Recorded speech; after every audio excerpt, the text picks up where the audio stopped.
Bonjour, je suis ravie de vous retrouver pour cette guidance oracle astro pour les signes du Verseau et pour les personnes qui sont ascendant Verseau. Alors aujourd'hui, nous allons parler du mois de janvier 2021. J'espère tout d'abord que vous avez passé un bon réveillon. Je vous souhaite une très très bonne année. Il faut savoir quand même que c'est votre année. Jupiter vient de rentrer dans votre signe là au mois de décembre. Il va y rester toute l'année. Il y a un court passage où il va passer en Poisson. Mais il va toucher tout votre signe toute l'année 2021. Alors je vous avoue que ceux qui connaissent un peu l'astrologie sont pas mécontents puisque vous êtes le signe de la liberté et que nous en avons manqué beaucoup cette année et que nous espérons que l'amoncellement de planètes en Verseau nous apporteront cette liberté ou retrouveront cette liberté que nous avons perdue.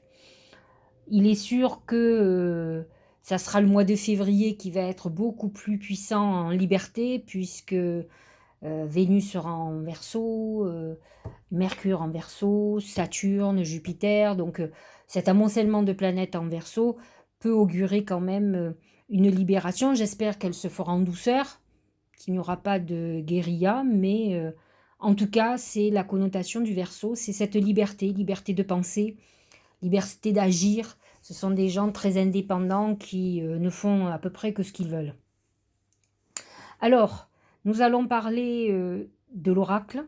Comme vous le voyez, l'oracle qui symbolise votre mois de janvier, c'est la croix. Alors, elle a double connotation. La croix, c'est symboliquement la mort. Or, ceux qui s'y entendent dans le tarot de Marseille, la mort symbolise une mort psychologique, et une mort physique. Donc ce sont des décès, ce sont les défunts, et c'est la fin d'une époque. Bien entendu, qui dit mort annonce la résurrection derrière, la renaissance, ou le redémarrage, ou en tout cas la vie. Donc pour les Verseaux, le mois de janvier est un mois de clôture. Alors ça peut se comprendre, hein, dans le sens où, pour le moment, le soleil est en Capricorne, et il se situe pour vous dans votre maison 12, qui est la maison de la clôture, justement, de la fin, de l'enfermement. Vous ressentirez vraiment ce point de démarrage à partir du moment où votre soleil va être en Verseau, c'est à la fin du mois, vers le 19 ou le 20 janvier. Donc c'est dans pas si longtemps que ça. Donc là, effectivement, vous allez sentir vraiment que ça y est, on démarre votre année, que les portes s'ouvrent. Mais pour le moment, on clôture, on finit. La croix représente beaucoup l'hiver, quoi. Vous voyez, cette fin d'époque, cette mort symbolique.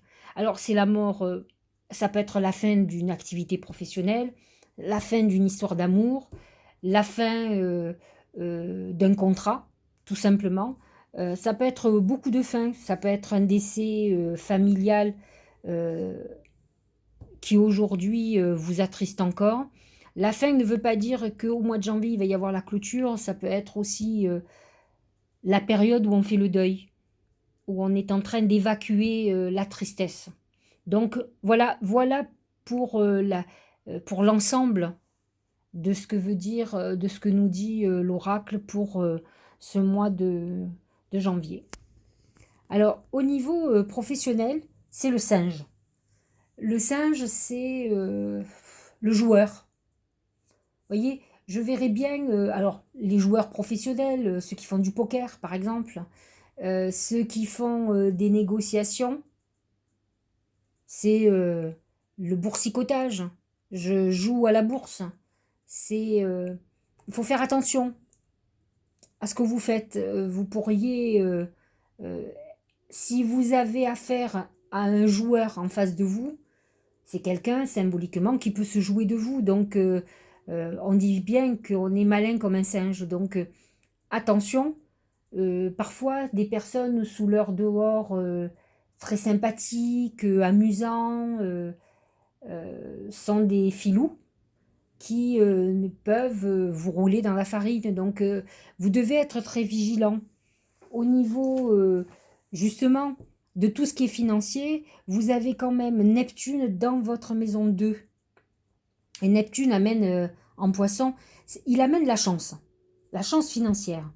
Mais il en annonce aussi la trahison, euh, vous voyez, l'arnaque, l'illusion sur quelque chose qu'on pensait être juteux et qui finalement va s'avérer un vrai flop. Donc attention, là ça touche surtout les troisièmes décans. Attention, mais n'oubliez pas quand même que Neptune en Poisson, fondamentalement, c'est l'abondance, c'est la chance financière. Mais là, l'oracle nous parle du singe, donc j'ai envie de faire très attention et de vous inviter à être très précautionneux. Là, pour le moment, vous avez quand même un amoncellement de planètes. Vous avez Pluton, le Soleil, Mercure, il va y avoir Vénus en Capricorne, tout est dans votre maison 12, qui est la maison justement des trahisons. Donc attention professionnellement, soyez vigilants, soyez alertes. Alors, si on regarde l'amour, on est sur la même connotation que vous avez le poignard. C'est la trahison. Alors, c'est pas que la trahison. Je vais m'expliquer. C'est un lien qui se coupe. C'est une communication qui s'arrête. C'est-à-dire que vous venez de sortir avec quelqu'un, vous n'avez plus de nouvelles. Ça ne veut pas dire que c'est une coupure définitive. Alors quand on a la croix au-dessus, c'est de mauvais augure quand même. Hein. Donc, mais, attention, je fais du général et non de l'individuel. Il est clair que ceux qui vont entendre, peut-être vont comprendre certaines choses dans leur vie. Avec le singe à côté, on peut avoir affaire à quelqu'un, si on est célibataire, qu'on vient de rencontrer quelqu'un, à quelqu'un qui n'est pas dans l'engagement. Donc, il va falloir tourner la page et passer à autre chose. On peut être aussi dans une relation où on joue au chat et à la souris. C'est vrai que quand on a peur de s'engager ou peur de souffrir, je t'appelle pas, j'attends que tu m'appelles. Vous voyez ce genre de choses. Donc attention, on peut avoir envie de couper un lien et de faire une rupture. Il y a quand même une connotation de rupture, de lien qui se coupe, mais c'est aussi un message de trahison révélé ou de trahison dont on n'arrive pas à tourner la page. Donc attention, au niveau amoureux, Vénus est en Capricorne, elle est en Sagittaire jusqu'en début de mois, donc là c'est plutôt bien pour vous. Mais à partir du 8, elle rentre donc en Capricorne, elle est dans votre maison 12. Elle peut être révélatrice de tromperie ou de quelqu'un qui peut-être ne vous trompe pas, mais n'est pas très honnête avec vous, ne vous dit pas toute la vérité. Donc c'est quand même une mise en garde très importante. Au niveau de la santé, ce sont les chemins. Si, par exemple, vous êtes peut-être dans une phase où vous devez choisir opération, pas opération, choix d'un traitement, vous devez, dans tous les cas, c'est le choix, les chemins. Quel chemin prendre, quelle thérapie commencer.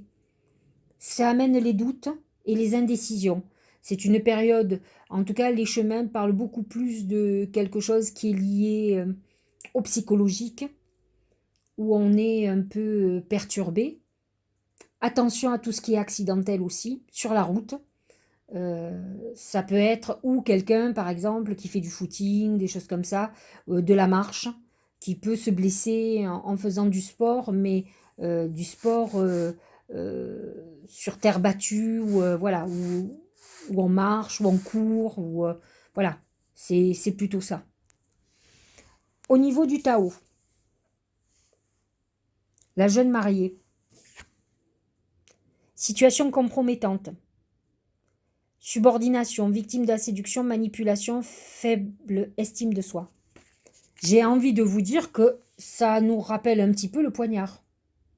On parle de situation compromettante, victime de séduction. On revient dans le côté un peu trahison. Attention, si je vois le poignard, c'est que à mon avis, si vous trompez, ça va savoir. Hein. Donc, tenez-vous à carreau. Tromper peut-être dans sa tête, c'est mieux. Draguer en douceur, mais faites très attention. Attention à la manipulation. Effectivement, on revient au singe, qui est quand même un manipulateur, gentil manipulateur. C'est pas le manipulateur comme peut l'être le diable ou comment on appelle ça, le dragon, qui sont des manipulateurs beaucoup plus durs, beaucoup plus... ce sont des manipulateurs, les singes, légers, amusants, presque inconscients, mais manipulateurs quand même. Donc attention, vous pouvez aussi être dans une relation de séduction avec quelqu'un et vous voyez rien venir. Ça n'avance pas. Si vous êtes sur le net par exemple, que vous parliez depuis des semaines avec quelqu'un qui ne décide pas de vous voir, par exemple. On est avec un joueur ou avec quelqu'un qui court plusieurs lèvres à la fois ou qui fondamentalement a envie de vivre des relations virtuelles et pas en réel, qui est peut-être pas disponible tout simplement. Donc voilà, je vous ai donné quelques aperçus de ce qu'il peut y avoir. Le tarot de l'intuition, c'est le rêve. Connexion avec soi et son esprit par les rêves, croire au pouvoir des rêves, guidance et direction. Alors c'est sûr que les Verseaux sont des gens assez connectés.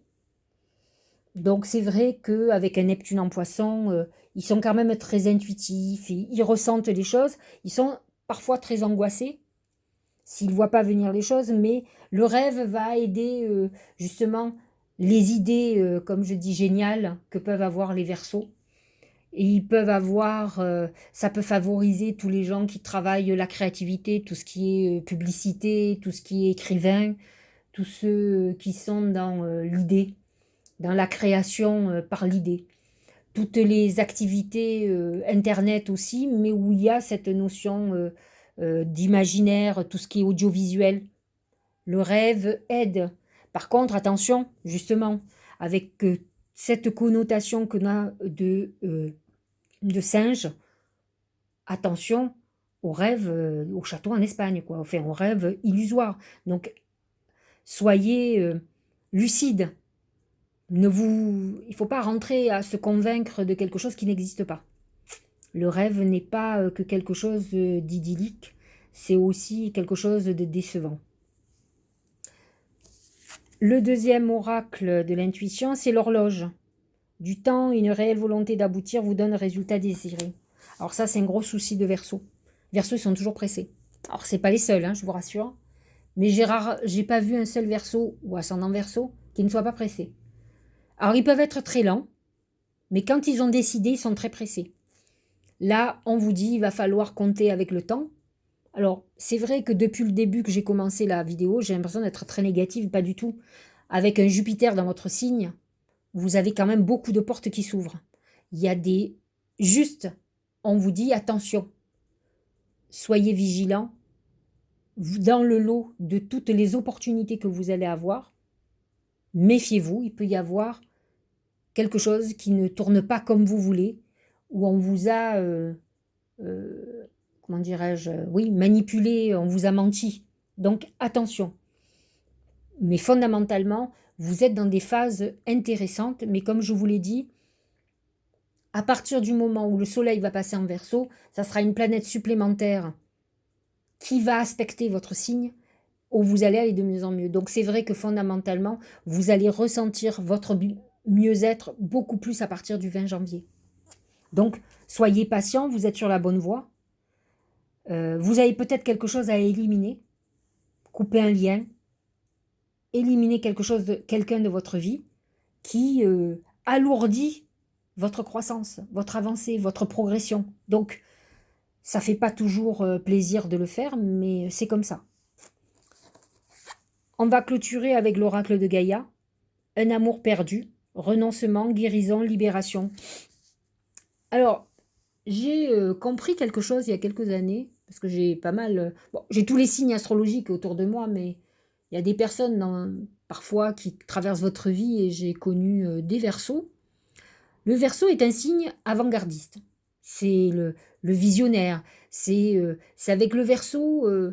c'est des Uraniens, donc c'est qu'on a fait, comment dire, la conquête de l'espace. Donc c'est des gens qui vont vers le futur, des futuristes.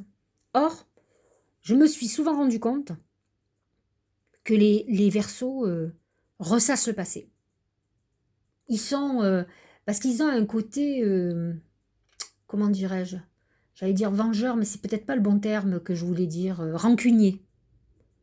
Ils sont très rancuniers. Et en fait, cette rancune, elle nourrit quelque part une vengeance et ça les empêche d'avancer. Ça peut bloquer le temps. Il est important de tourner des pages et d'aller, de regarder vers l'avant. Je dis souvent à mes clientes, mais comment voulez-vous avancer si vos pieds sont tournés vers votre passé? C'est très simple. Et là, on nous parle de cet amour perdu. Peut-être êtes-vous quand même dans une tristesse ou une nostalgie d'un passé ou de quelque chose qui n'a pas fonctionné. Il est peut-être temps de tourner les pages. Il est temps de clôturer les passés. Vous avez certainement quelque chose dans le passé, amoureux, qui n'est pas fini. Alors, soit que vous aimez encore, soit dont vous voudriez vous débarrasser et dont vous n'arrivez pas à vous débarrasser. Là, il va falloir au mois de janvier clôturer. Alors, effectivement, quand on regarde la globalité du tirage, effectivement, vous pouvez aussi vouloir vous libérer de quelqu'un qui a été nocif pour vous. Et là, on parle effectivement de coupure. On va couper parce que vous avez affaire certainement à un joueur. De toute façon, réfléchissez, que ce soit dans votre vie amoureuse passée, passé récent, avec qui vous êtes toujours en lien, hein, bien sûr, dans votre vie professionnelle ou dans un relationnel là, proche, qui a déclenché des événements dans votre vie, on parle de la dernière année là, et qui est toujours là. Vous devez avoir votre singe quelque part. Le singe représente dans l'oracle Mar de Café toujours une personne. Donc vous devez avoir un point sombre dans votre horizon qu'il va falloir éliminer pour clôturer cette année avec cette année 2020, bien sûr, puisque nous sommes encore en 2020 quand je fais la vidéo, mais pour bien démarrer cette année 2021, et lorsque votre soleil va rentrer dans votre signe, ça y est, vous aurez démarré votre année. Donc, effectivement, libérez-vous. Ne pleurez pas sur un passé qui au final n'était pas si positif. Dites-vous plutôt que peut-être, tant mieux, vous êtes débarrassé, libéré. C'est ce que vous dit l'oracle. Il vous dit libération, guérison. Donc, guérissez-vous.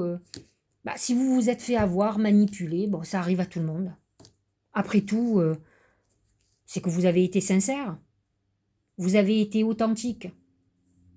C'est l'autre qui ne l'a pas été. Donc c'est lui, c'est celui d'en face qui devra faire son travail pour à un moment donné, parce que cette personne payera. Vous, il faut juste vous libérer de cette surcharge qui vous empêche d'avancer et d'aller aussi vite que ce que vous voudriez. En tout cas, voici le message du mois de janvier. Clôturez votre passé. Coupez les liens toxiques. Attention à ne pas vous faire prendre si vous êtes passage. En tout cas, réfléchissez si ça vaut le coup surtout. Voilà. J'espère que vous avez passé un bon réveillon. Je vous souhaite encore une très très bonne année. Comme je vous l'ai dit, c'est votre année. Je vous dis à très bientôt à la fin du mois pour parler certainement du mois de février. Je vais mettre en ligne aussi dans quelques jours votre année. Comment va être votre année 2021? Je mettrai aussi sur mon blog la même chose mais par écrit. Ça sera peut-être un peu plus détaillé en vidéo.